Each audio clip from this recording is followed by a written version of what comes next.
Alright, welcome back to the channel everybody. Aesop Grim here, and this is the continuation of my passive playthrough. That's what I'm calling it, a passive playthrough of Crusader Kings 3. This is a short-term series meant to go take us right up to Christmas and probably through the month of December.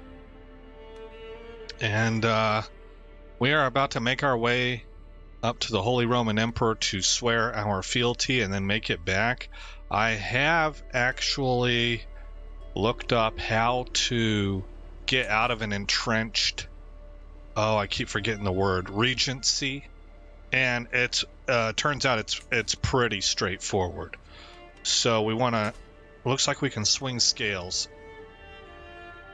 Okay, I already swung scales, I guess. Swing the scales of power unavailable until 2nd of January 1105. Okay. So we're wanting to move them to 1, I guess. Well, they're on 1. Okay, so what we want to do is we want to make an offer. How do I do that? I know it said that we want to offer her right here, discharge entrenched region unavailable until the 23rd of July. 1103, and I am traveling. Okay, we want to make her an offer to give up her entrenched regency, no bribe, nothing like that, every single time that we can, and force her to turn it down, which actually lowers her power. And we want to keep her through the swing scales of power as low in power as possible. Right now she's at level 1, if I'm reading this correctly, so that's as low as it gets. So that part's done. But we'll go ahead and unpause it. All packed and proper, we have finally come to the point where we can start our journey from Friuli to our next destination at Jüterbog. As we depart from the holding and our mounts start treading new ground, I am certain we will return soon and in one piece. I don't know what possessed me to make this trip in the dead of winter. That probably wasn't smart. But we'll go ahead and try it. Next destination is 4 months away. Wow. So it's an 8-month round trip. The better part of a year. That's wow, man. People did this kind of stuff, huh? We stopped to rest one night at a tavern, and while I'm sitting in the corner peacefully enjoying some Carantian music, the door barges open and a large silhouette appears. A knight swaggers in and the atmosphere immediately changes. The people bow their heads in reverence. Some swoon, and the barkeep immediately pours the apparently famous knight free drinks. Is being a knight really so special here? I should find out why they regard him or them so highly. Training hard. Prowess plus 20. That's a huge jump. The martial education traits are more valued. Reduces the cost of establishing the martial admiration. I see. Well, I don't really get to make that call, so we're going to take this one. So there we are. Our personal prowess is currently at a 28. That is fantastic. Bishop endorsement, not endorsing you. Okay. Well, we're working on that as we speak. My entourage passes through liaison without issue, until I hear some commotion coming from around my guards. Eventually, a stranger manages to push through and stand at my side, beaming as if blessed by God himself. By God, by the Lord! It's the Count of Friuli. I desire nothing more than to serve you unconditionally for the rest of my life. Oh man, color me skeptical. My guards stand at the ready to throw him back into the mud, but he would certainly make for a loyal courtier. Would he, though? Would he? He is wheezing. He does have the loyal trait. He's an excellent diplomat with good learning.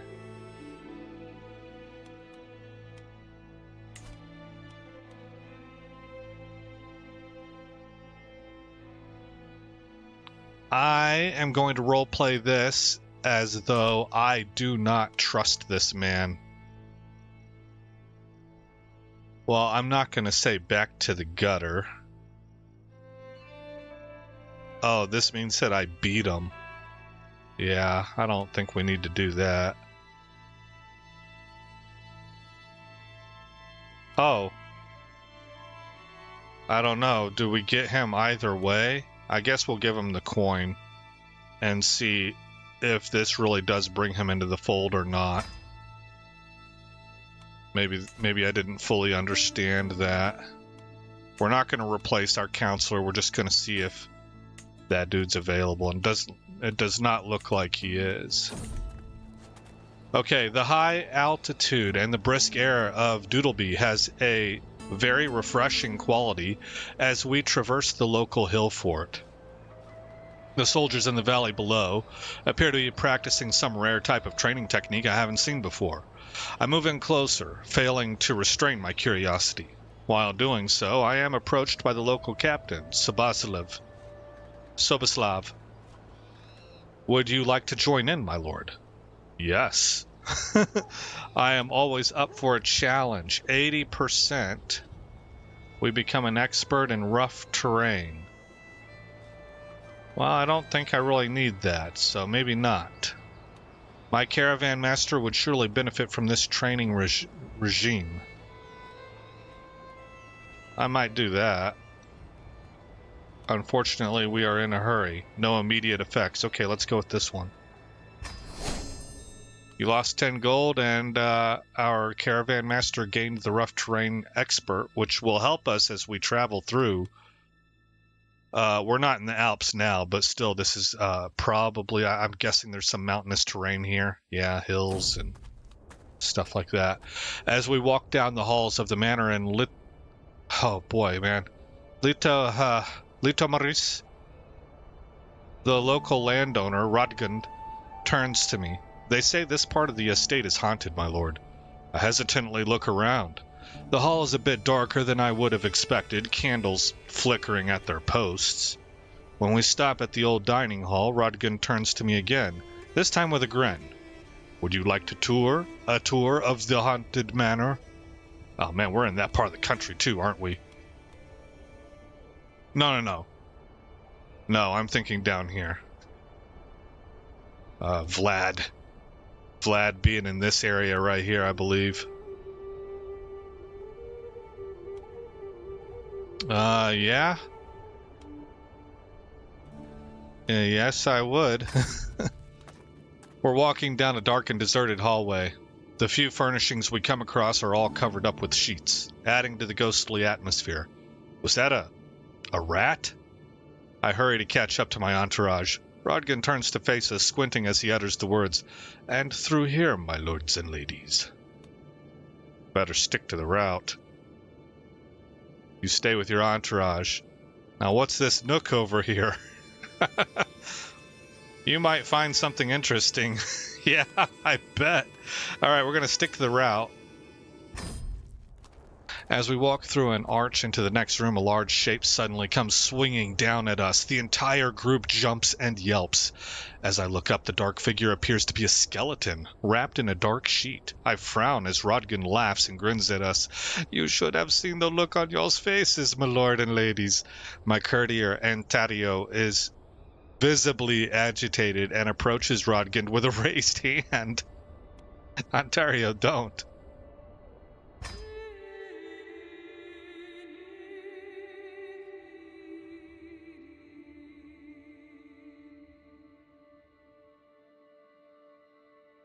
And we've just about arrived.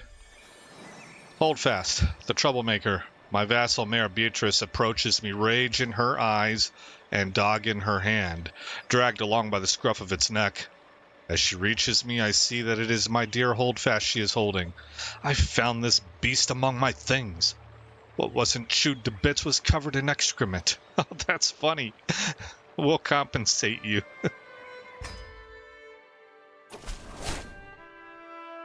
I am not fooled by your brash act. A pledge of homage from you would mean nothing to me. Man, we came all this way for absolutely nothing. This dude hates us. Cultural acceptance, -23. I guess because I'm lustful, he doesn't like that. It's deemed as imprudent in the present culture. Oh, he has straight up hatred for us. -15 until 5 January 1128. That's a long times from now. Why does he hate us?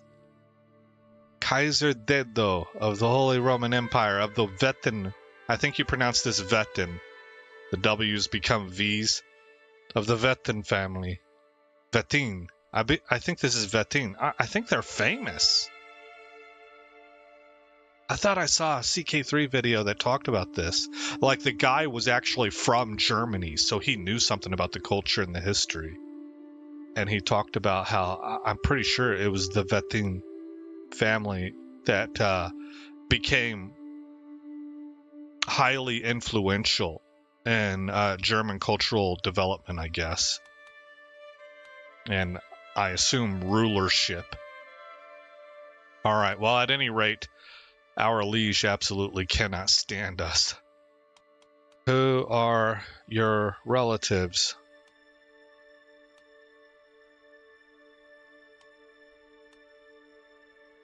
Anybody we know? This girl's in prison. No? Not really. I don't know why he hates us. Alright, well, I guess we did our part. It's currently May of 1103, so we're coming up on being able to make a request that our sister drop her entrenched regency, excuse me. Catholic Holy Order founded. The Knights Templar has been established in Rybnik, maybe, by King Boleslaw II. That's the Polish king, I guess? Yes. A grotto emerges from the vegetation like a stone arch in a cathedral. On its entry, there's a small wooden table and a stall. Someone has left a lantern burning on it. Careful, my lord. Gerardo holds his arm up in front of my chest. There are bandits in these lands. You're quick to make accusation. You're quick to make accusations. A dimly illuminated figure stands in the entrance to the cave. I'm merely a hermit, and you carry the title of the Count. A hermit would be a great addition to my entourage. Why? Why? Is that true? It's dangerous to go alone, so you should bring along some companions. Everyone who travels with you is part of your entourage and share in the challenges you may face on your journey. How fortunate. Please tell me about my future. I don't think so. As a Christian, I do not dabble in this. The Bible speaks explicitly against it. And so whenever I say that, I'm not talking about myself. I'm role-playing. Now, I wouldn't do it in real life, too, for exactly the reasons I just gave you. But we're trying to role-play as this guy right here. So let's just go. Ignored hermit. Travel speed plus 15%. Well, let's do that. Gisalberto was swayed. And he has started to endorse me.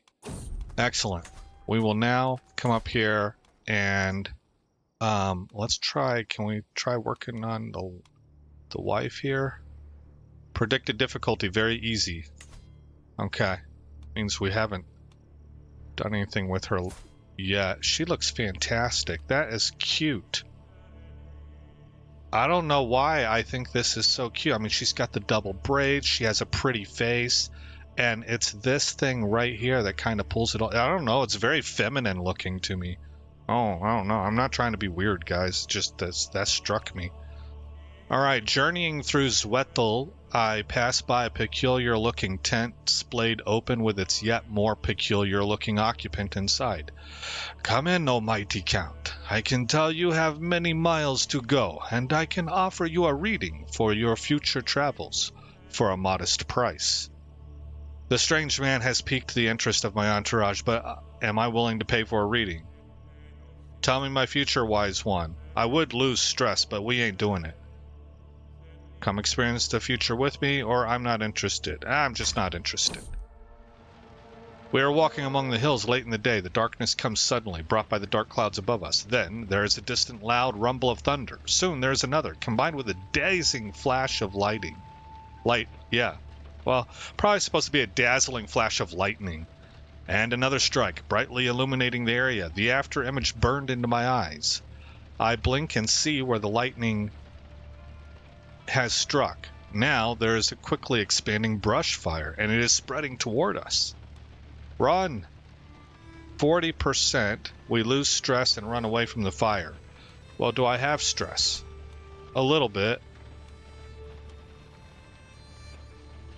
But there is and we would be delayed 2 days. But there's a 60% chance that the fire catches us running away. Lanfranco gains the trait wounded, and we are delayed 7 days. Put the fire out before it spreads too far. 9% chance you successfully quell the fire, you gain 75 prestige. 53% chance the fire is stopped, albeit at a cost. Lanfranco gains the trait wounded. But a 37% chance that the fire engulfs my entourage. I gain the trait wounded. Lanfranco gains the trait wounded. Rambaldo's journey to Friuli is delayed by 7 days. So it looks like to me 53, 62%. It actually, well, I was going to say it looks to me like we should just run with this one, but it's the opposite. We got a 40-60 split here. We have a 62-38 split here when it comes to positive versus negative outcomes. All right, the fire is stopped, albeit at a cost. Sway. Yes, start that scheme. All right, we're on our way. A fine day like this, the weather is nice, the pastures of Kammersburg look great, and the local livestock are positively jumping and cheering in their own guttural manner. Calves are walking next to their mothers, their fur shiny and clean. Overall, the place is very competently run, although I do notice a couple of oddities that I would manage a bit differently. The local patriarch approaches me. A fine morning to you, my lord. Are these beauties not a sight to behold? I could apply some of this back home. Nope. We have stewardship less than 16, so we're not able to select this. Let's see if we can't improve things around here. Kammersburg, well, we would help him. 15 years, you grow closer to forming a friendship. We might do that. Doesn't look like it costs me much time, actually, or any time, really. Or lose 5 stress. I'll just take the lose 5 stress. It'll get rid of that little sliver. I probably should have been a good friend, tell you the truth. Especially as like a Christian playthrough where that was a missed opportunity. I should have roleplayed that better. Alright, it seems that our caravan has become a little lost in these foreign lands. Gerardo, I can't quite get my mouth to say it right, has been trailing us around morale for hours. And though he at last swallowed his pride and asked for directions, he does not appear to be an expert High German speaker. Let me try. 58%, we gain 75 prestige and speed up our progress by 7 days. Okay. Nope, it didn't work out. Rocks! I heard Googly almost shout out in panic. Soon thereafter, I hear a loud cracking sound like that of wood breaking or of my patience finally snapping. I step out on the grass to see the splintered remains of a wagon wheel. My wagon wheel. I am sorry, my nephew. It was my turn as lookout, and I fell asleep at the reins. By the blood, we're going to be late. Shuffle the supplies around. I'll ride rough from now on. Yeah, do that. All right, man, this thing was just fraught with events, a ton of events, and we're not home yet.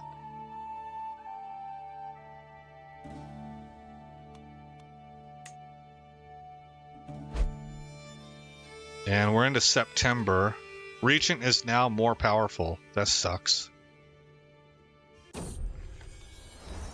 At long last, I'm finally home. There is nothing better than arriving back in Friuli after a long journey. I look forward to resting for some time, but the call of the road beckons ever onward. My caravan master Gerardo reports that we have journeyed for 255 days and traversed 49 baronies. Thank God I can go inside again. All right.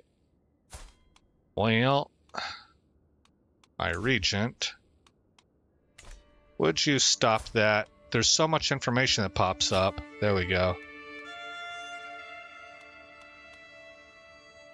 Discharge entrenched regent. Matilda di Treviso may have coiled herself around the vital organs of state, but it's time for her to leave. Your entrenched regency ends. You stiff Matilda de Treviso out of a just reward. She loses 30 opinion of me. Offer nothing. Our gratitude is its own reward. Okay, so there we go. And I don't think I'm able to do anything with the scales of power. Right. Not until 11:05.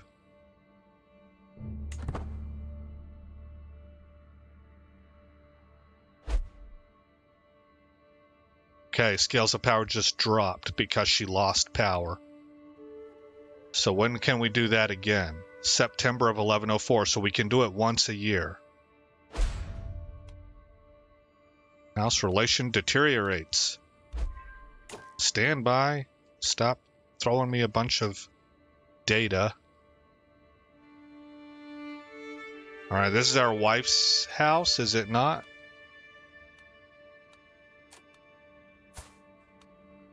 No, she's lowborn. I don't remember how. I'm sure it's through marriage. I just don't remember how. But one of our sisters, I guess. Yeah, Duchess Elena, your sister. She was divorced. Oh, wow. I don't know why. Probably infidelity. But you never know, you know? I mean, familial kinslayer, murderer, incestuous. So, okay, so she's not... I don't think she's the guilty one here. I think this dude is a degenerate. And an absolute zero character scoundrel. That's certainly what it's looking like to me. Thankful. Come home. We'll set you up with somebody else. Where are you at? Located in Guelders. Well, does she have kids? Yeah, she does. Oh, and he's all jacked up, man.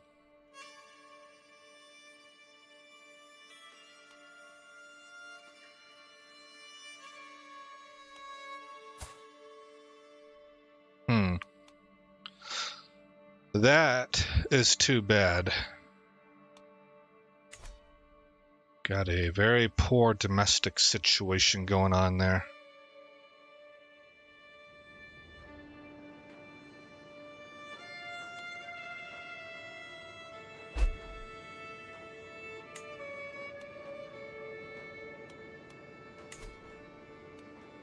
Oh yeah, she's got zero power right now.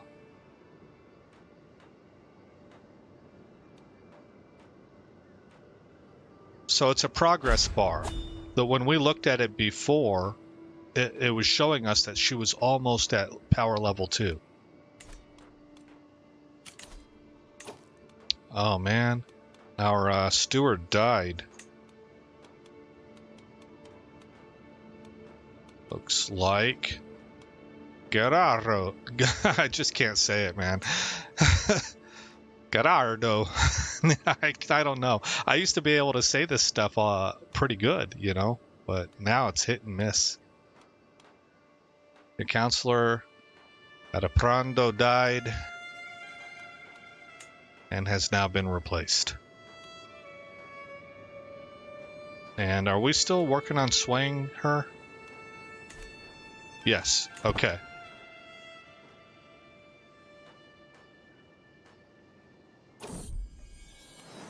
Fate smiles upon me. My wife, Countess Lodovica, is bearing my child. I cannot wait to hold the babe in my arms. Did you see, like, how happy she was? Like, her arm went up and she brought us this news.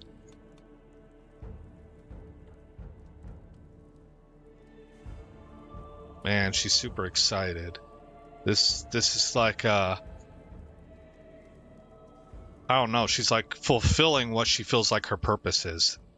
This is a really beautiful moment for her, and I hope that our guy understood that and reacted accordingly.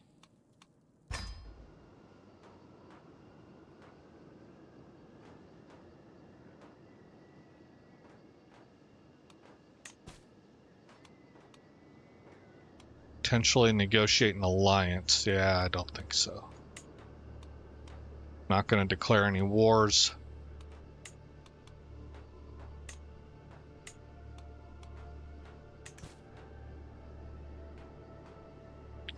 I guess we're about to lose this for the county of Prenzlau.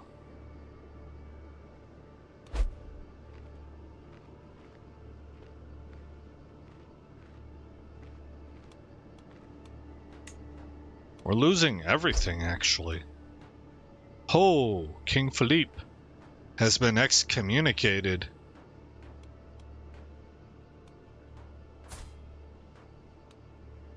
Of the Capet dynasty. Adulterer. Excommunicated. Great pox. Rakish. Oh, isn't he an upstanding model of Christianity? My goodness. Oh, she's not swayed. What if we try again? Is she more difficult? 53% success chance. I think that number went down because we really need to be moving around. So let's go back to him and try this again.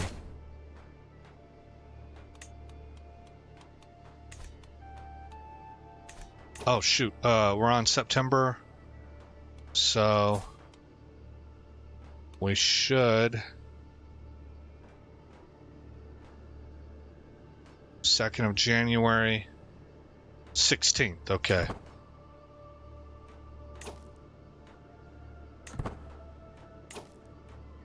Of what?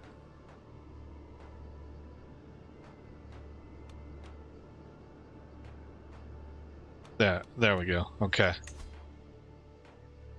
Dismiss with a wave of the hand. Matilda de Treviso lacks the political clout to resist you or demand compensation. Will accept. Bam. You're gone. She still has a plus 13 view of us, interestingly enough. And is really only upset at us for the most basic elements of we have a cardinal sin as the chief characteristic. The frustrated part, it's just a -8, and then title claimant. She's a title claimant. That's normal. All right, so that's good. There's no bitter animosity.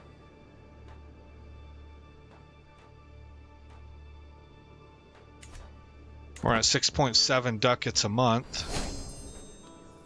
We gained a level of devotion. We're known for our dedication to the faith.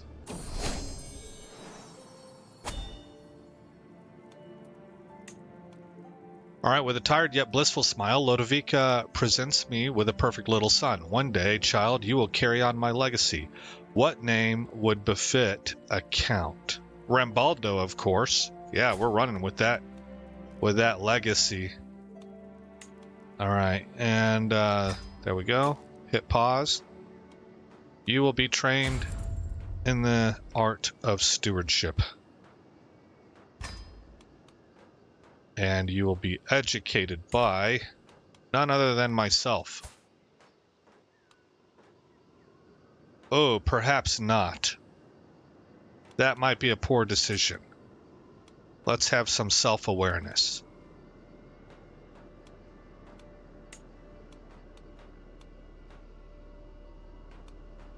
How about by Trehyarn?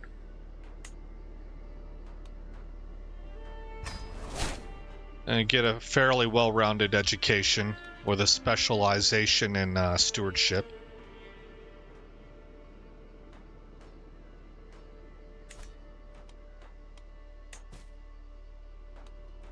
Oh, I don't want to ask for any claims. The Kingdom of France, Jiminy Cricket.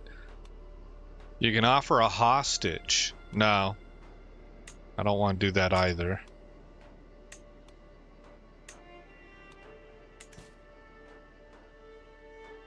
Okay, what I would like to do before unpausing it, because the events are really pouring in, is just make sure there's nothing else I can upgrade.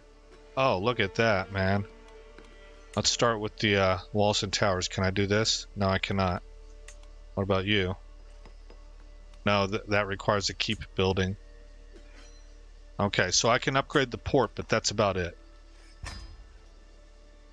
And over here in Treviso, everything should be locked out here, because it'll require the keep building.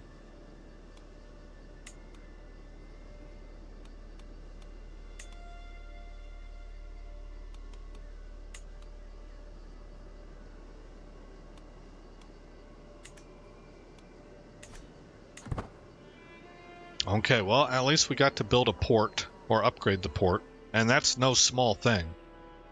Oh, you know what? With all this money rolling in, we may actually establish some more areas. We have a city, we have a castle, so the next area will have to be a bishopric. Portograro or Sanita.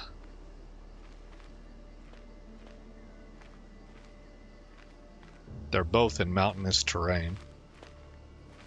I'll probably put it right here. Then we'll put another castle here. Kaiser Dedo. I thought he was already excommunicated. That must have been... Oh, that was the King of France. That's right. Man, the Pope is handing out an awful lot of excommunications. Probably for good reason. We seem to be ruled by a bunch of degenerates. Nothing much has changed. Like, I really, the left is all latched onto the idea that Trump is guilty of everything under the sun, and they're definitely really fully believing that he's a pedophile. But no serious evidence out there shows anything like that. It all points against that. So Trump's the only one I trust, man. Christian pilgrims to the Holy Land suffer all manner of abuse, and their routes are fraught with danger. In order to protect the pilgrims and secure Jerusalem for Christ and the faithful, His Holiness Pope Alexander has accepted the possibility of an outright invasion by joint Christian forces. Deus vult. So, like, this is the thing I feel is rather unfortunate about our current culture, is that people are so, I guess, I want to say the term like self-centered, that they really don't seek out, they don't do any real work to seek out information. They just more grab hold of whatever info kind of confirms their bias. Like they have a predispositioned idea that they want to be true, and then anything they hear that supports that, they'll believe it. Like I don't know quite how to put this. It might be new information to them. It's not a narrative that they were holding before, but it slanders the person that they can't stand, and they'll just believe it without digging whatsoever at all. So for lefties, they have been told time and time again that Trump's name is in the Epstein files, and that's why these things won't be released. Well, I mean, that's true. But look at what's happening here. Lefties have been interested in Epstein for about 5 minutes. Because why? Because they don't really give a F about what's going on with Epstein or any of the victims or any of the trafficking or anything like that. All they care about is get Trump. That's it. That is it. And whatever that they can throw against the wall that helps them to get Trump is something that they'll suddenly become, experts on and super interested in. And the thing is that they're not experts. They bring no information to the table. All they do is requote a basic bold-headed newsline title. No information to back it up. Just Rachel Maddow told me. A papal envoy has reached my court bringing news from the Vatican. Pope Alexander issued a call to arms to all righteous Christian rulers. As a Catholic count, I am expected to prepare my men. Okay, yes. We will help finance. So they've been told Trump is guilty because his name is in the Epstein files. Well, his name is in the Epstein files. The reason is because activist judges, understanding how these things work, over and over and over again, over the years, repeatedly keep calling up the victims that are willing to talk about this stuff and are participating in a court case. They'll call them up and have them give their testimony as to whether or not Donald Trump was seen during any of this, or if they had any knowledge, or was he implicated in any way. Well, they already know the answer because those same people have been called up time and time and time again in all of these proceedings. The answer every single time from 100% of them is no, I never saw Donald Trump. I think in a couple cases, they've even gone so far as to say Donald Trump was very helpful. He was like the only one of these group of powerful and elite people who was willing to try and help. And these judges know that already. It's already part of the record. But because they called for their testimony, in the files that are kept tracking this whole Epstein saga, a line goes in that witness testimony was called up regarding Donald Trump in relation to Jeffrey Epstein. Well, that's a very vague and ambiguous line, right? So if you wanted to believe that that meant that he was implicated, the way that Bill Clinton is implicated, you absolutely could. And that's what these activist judges are doing. They call these people up who've already given their testimony repeatedly, and they keep calling them up to give their testimony again so that that line goes in. So now Trump's name is all over the files. But not for the reasons that you think, you absolute idiots. It's if you just dig a little bit more, it actually absolves him. And we have some evidence out there. We discuss. Oh yeah, nice. We got the armillary sphere innovation. That Trump was the only. I'm going to use the term elite. The only elite that was within this circle of people.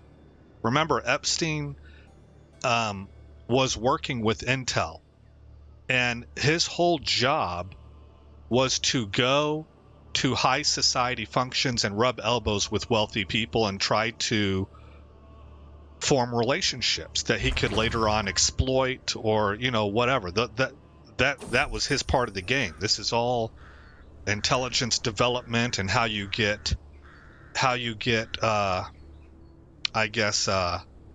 people into a bad spot and have information on them. And of all those people, let's read this. Bloodstained cloth, crow's feathers, strange smelling concoctions. Okay, this evidence is circumstantial. I'm not going to get all happy about burning people at the stake. Even though that did happen, I'm not going to be that kind of a person. So he's we have evidence that Trump was the only one who actually worked actively, called up the investigating authorities and helped get Epstein arrested. Like, Epstein's own private records detail that he believed it was Trump that led to his arrest in Florida. Trump did whatever he could. Like, he actively called the people investigating and said, I don't know a whole lot, but whatever I know, I'm willing to give you. You know, and I'm willing to work with you to help get this guy handled. Remember, Trump threw Epstein out of Mar-a-Lago. But lefties are stupid. So they really, really hang on. That's a little unfair to say. I don't think that's accurate. Lefties are not all stupid. Lefties are like any other group out there. You have some stupid people, you have a bunch of average people, and you have a few highly intelligent people. What it is it's propaganda. The way that propaganda works, or information suppression, is that it makes you effectively stupid in a targeted area where you're otherwise intelligent in other areas. So that's why you'll hear me speak in terms of, like, they're stupid. They're not literally, if you were to have them take an IQ test, they're going to test out fine. Plenty of them are going to test higher than myself. But you can only be as smart as the information available to you. And if you're constantly being given BS and suppressed from the truth, then you're going to be in a very poor position, despite all the brains and intellect you may have, to put you in a position to succeed in decision making. And that's where they're at with Trump. So they think that he's a pedophile, when really the details of the data suggest anything but. And another thing that they thought that they feel like backs that up is that the FBI released a letter they had that was to Jeffrey Epstein from Donald Trump. If you look at that letter, we got an awful lot of communication from Trump over the years, pre and post presidency, right? We have a bunch of communication. We have voicemails. We have written, like books, writing styles, personal notes. The guy's done interviews, lots of interviews. He's been in movies. Absolutely nothing in this man's personality fits what's written, like the style of how that letter is written, or the stupid drawings on it, right? That was 100% made up. That's just not, I don't have proof. I'm having to speculate on that, right? But there are some things in this life that you should know when you're being hustled, is what I'm trying to get to. When COVID broke out, the minute that I saw them giving people, like, hey man, when you saw this massive campaign where they had rap artists come on and actors trying to guilt you into it, like, hey, not for yourself, for your community, and then, but the big thing was whenever they started saying, hey, you could, taxpayer funded, you could get a free Dunkin' Donut or Starbucks coffee or whatever store it was, or get this, I think I remember seeing a free 6-pack of beer, and I know that I at least saw it reported, free lap dances. I think this was in California at the local strip club, if you would just go get the shot. That's a hustle. That's a hustle, man. So you should be able to spot that kind of stuff. And there ain't nothing in this dude's communication over the years that matched up with that letter. That got put together over a period of years by people that hate Trump, and we know that exists within the DC community. Look, one last thing before we move on here. I was in college over in Virginia, just south of the DC area, and I traveled up into the DC area because I had some friends right in that area that I would go see. So I'm familiar with that area. When Donald Trump took the presidency, I was there for the 2016 Trump presidency. And I was in college, and I almost changed my major because that was the genesis point of TDS, Trump derangement syndrome. That word began, it was birthed from the DC area because so many people in DC were terrified of Trump that it became an actual psychological problem that people were going to seek counseling for. I thought it was a joke at first. I thought people were just making a funny. And then about 6 months into it, I realized this is real. And I thought to myself, man, I should change my major to psychology. I could make a ton of money off this because this is a fake disease.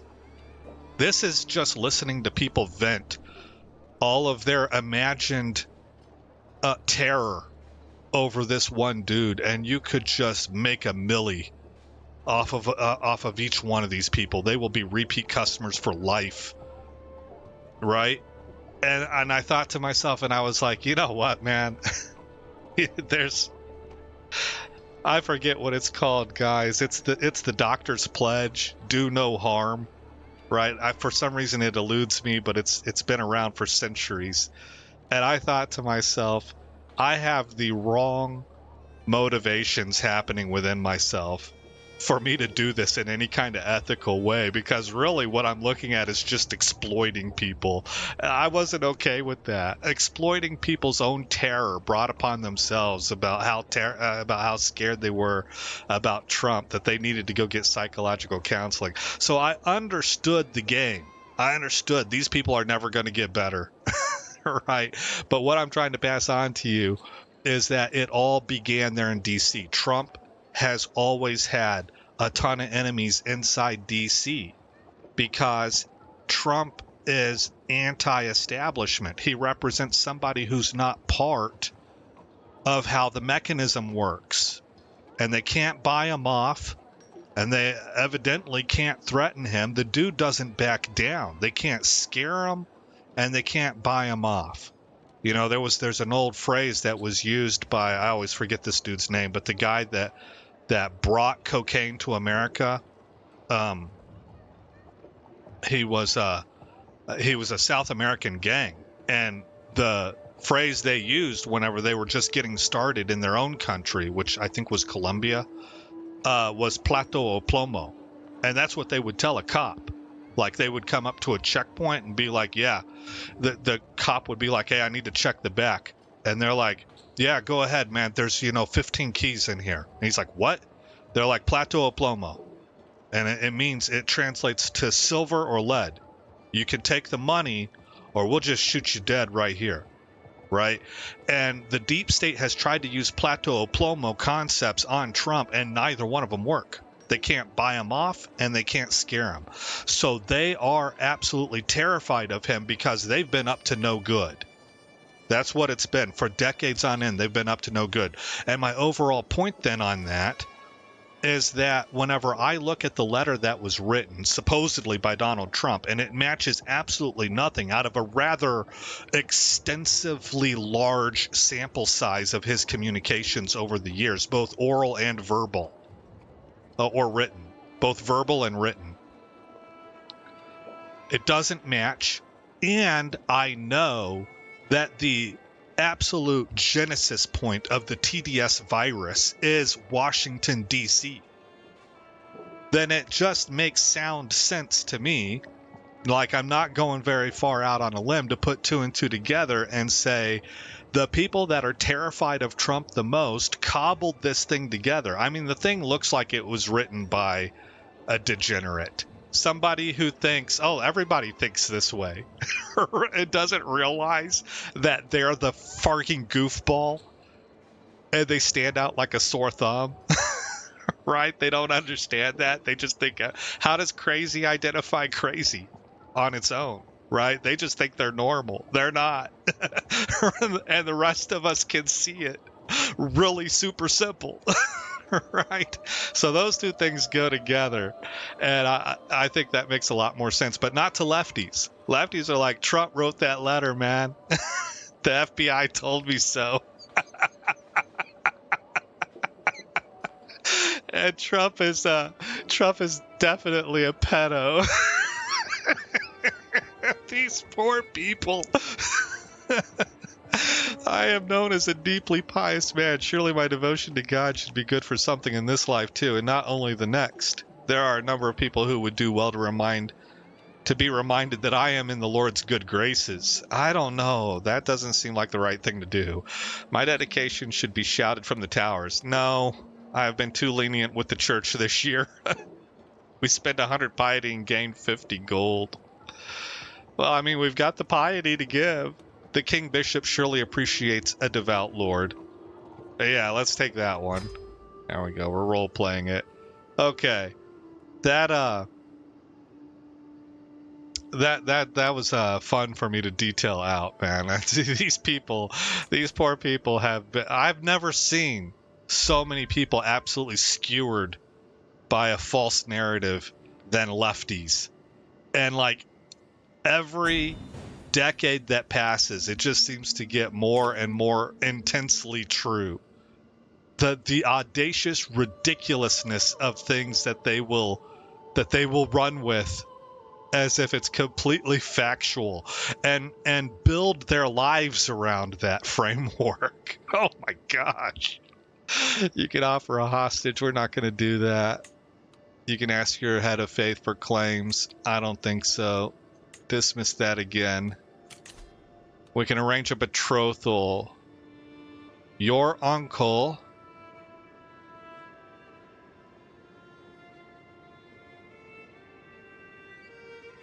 What?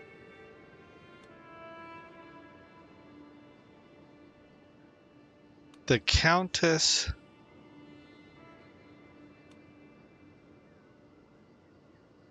Okay, normally when they say Serene, he's like a doge or something. People are still trying to marry this dude. What kind of game has this guy got? He's 64 years old, man. Silver-haired foxes. No, we're not going. He just, no. No, we're not letting him go. All right. 7 ducats a month we're making. So, yeah, I mean, I think we're in the age of the miraculous, man. It's never been a better time in my lifetime to just be on Team Jesus, man, and have the Holy Spirit telling you what's up with some things. Be able to pray and ask the Lord for protection and to guide you through stuff, because there's some wild scams out there. Some of them just ridiculous on the face of it, and the most indoctrinated fall for that stuff. I saw that something like 63% of Gen Z is pro-socialist.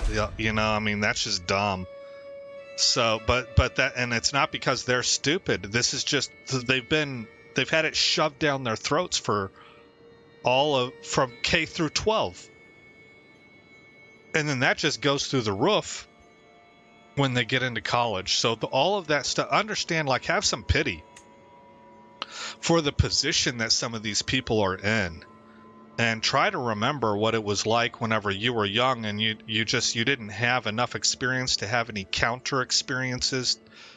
The first sound argument you hear about something is just going to make a lot of sense to you. You know, an argument doesn't have to be true to be sound, right? So you can sell some BS, and I don't know. It's just Oh, I didn't finish that thought though. So there are some like obvious things out there. To me, socialism, it's called prima facie, just on the face of it. It should really just, a thinking person should be able to look at that and be like, this just isn't going to work. I understand how humanity works. This is a pipe dream. This is just really hoping that people don't act like people on a large scale. And but they're missing it.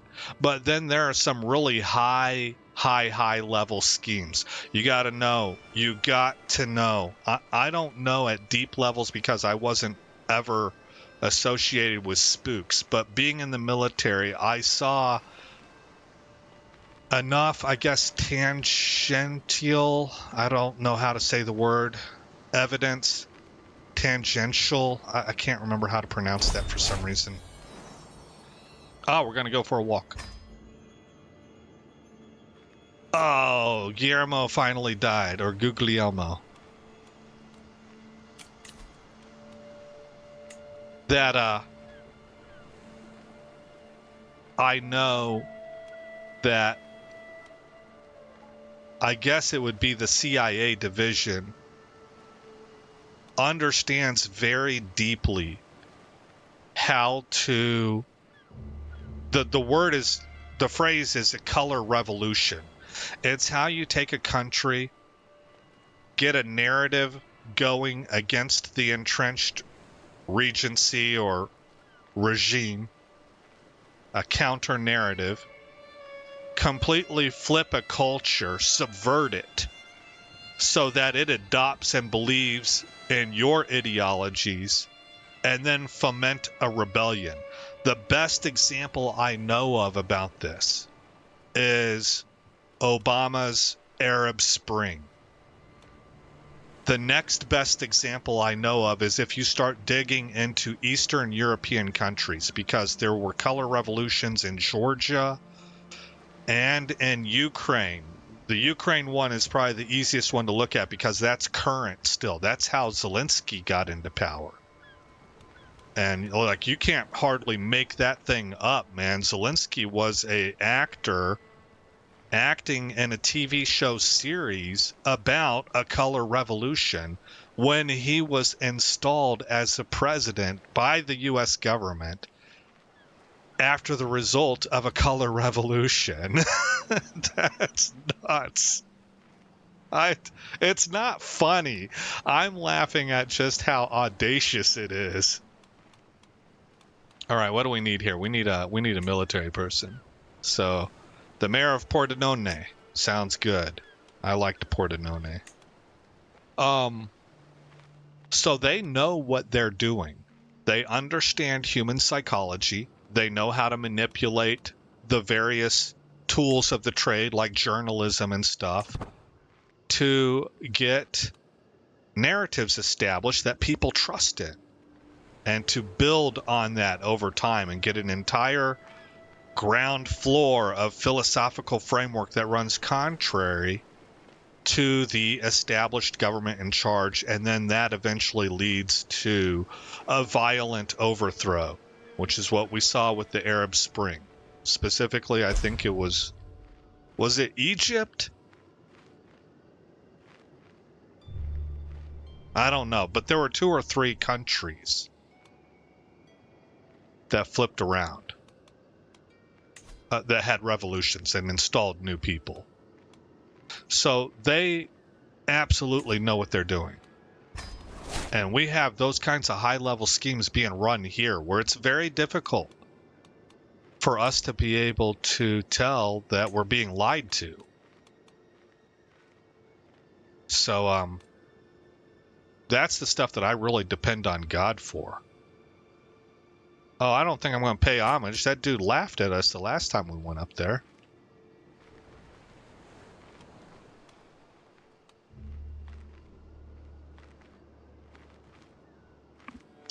All right, well, we're about 30 seconds away from 1 hour, and I gave a little bit of a spiel on politics in this episode. I hope you guys enjoyed that. For those of you who didn't, well, I wish you well anyway.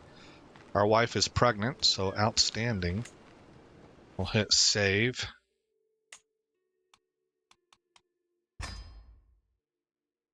I mean, I said in my little promo video about changing the channel name here, when you see the channel name, you kind of know what you're getting into.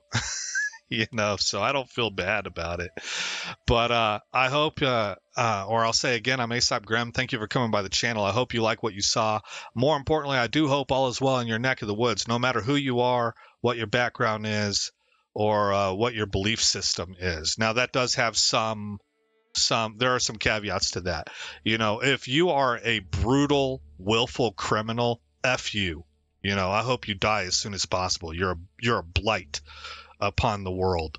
If you're a pedophile and you go out and try to groom kids, I'm not on your side, man. I'm actively praying against you.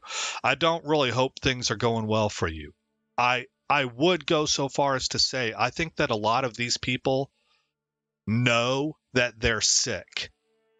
They just don't know what to do about it. And from that, you can get a little bit of empathy for me, and that I hope you are freed from that bondage. I believe that that is a demon.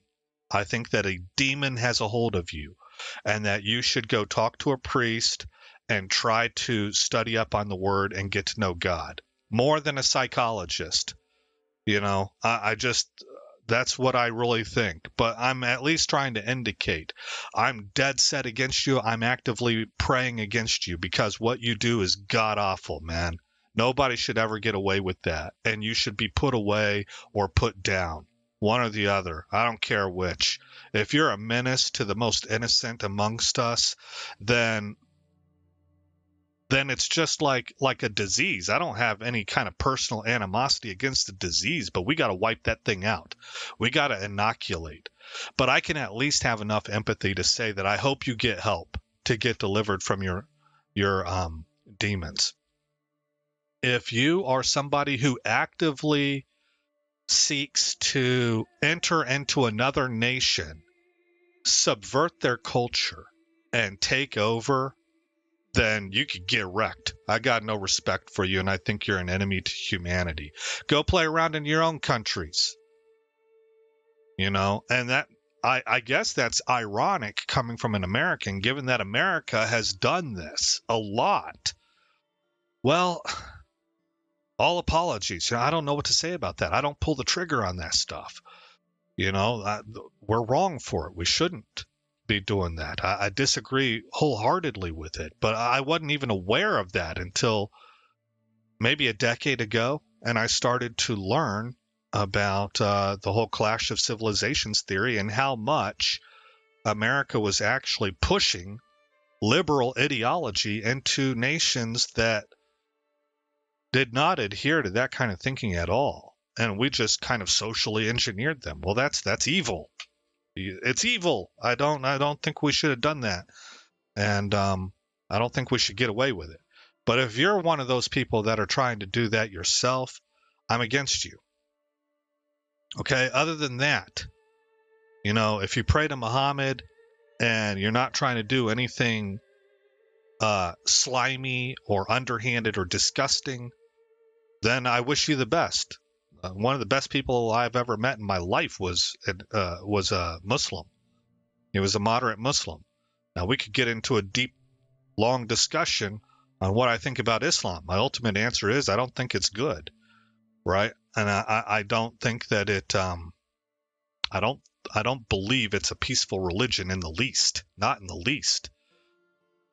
But there are people within that religion that I'd be just fine with, because they actually conduct themselves with good character, right?